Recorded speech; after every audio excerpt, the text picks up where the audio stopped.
Hi there, Cosmic Family. My name is Leal, and tomorrow we have the entrance of Venus in Aries again, because in fact, Venus continues to be in its shadow period. This means that it is going through the mathematical degrees that already went through in February and March, specifically when it moved to Aries.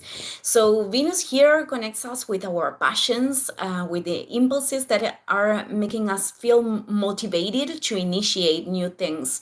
And this connection with Neptune, this encounter with Neptune, speaks to us of beginnings that could be transcendental, that go beyond our identities. When we have event scenarios, especially in the first degrees and with a transpersonal like Neptune, this indicates that this opening that could be creative in terms of music, in audio, in the visual arts, ways of leadership that is also linked with areas, and whatever thing that we can do to contribute with the growth of the spiritual growth of the collective from the function of our identities.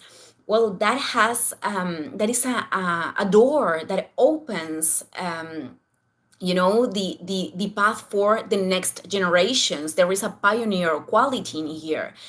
This doesn't mean that our time it is the most important time of others, but this means that we can identify in the history phases that involved profound changes like this one, and I think that science will confirm one day will confirm the existence of previous civilizations that are more ancient than what officially is believed.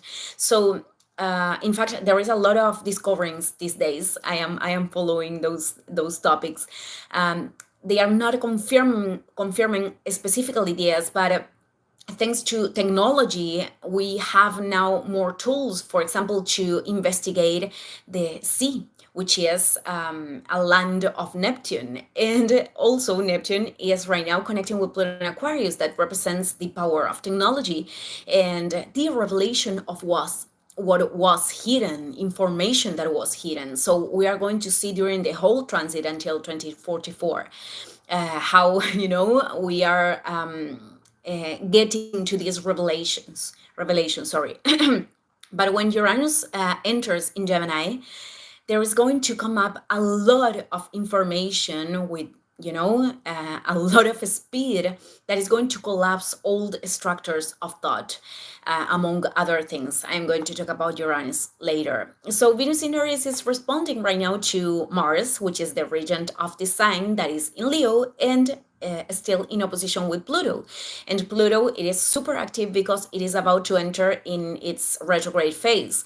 So beyond experiences that we cannot control, such as the thing that happened with electricity in Europe, I don't know the expression in English right now, that belongs, it is a manifestation of the opposition between Mars and Pluto, of the new moon in Taurus, because electricity is a resource.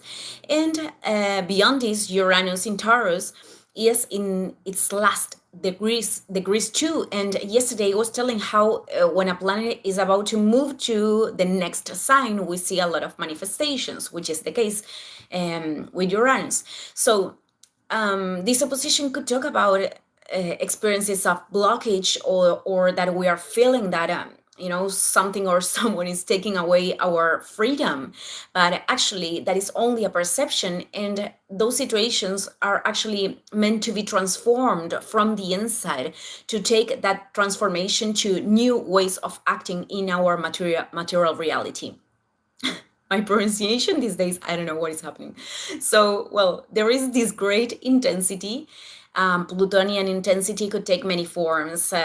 Many times this could be dramatic experiences, obsessions, control.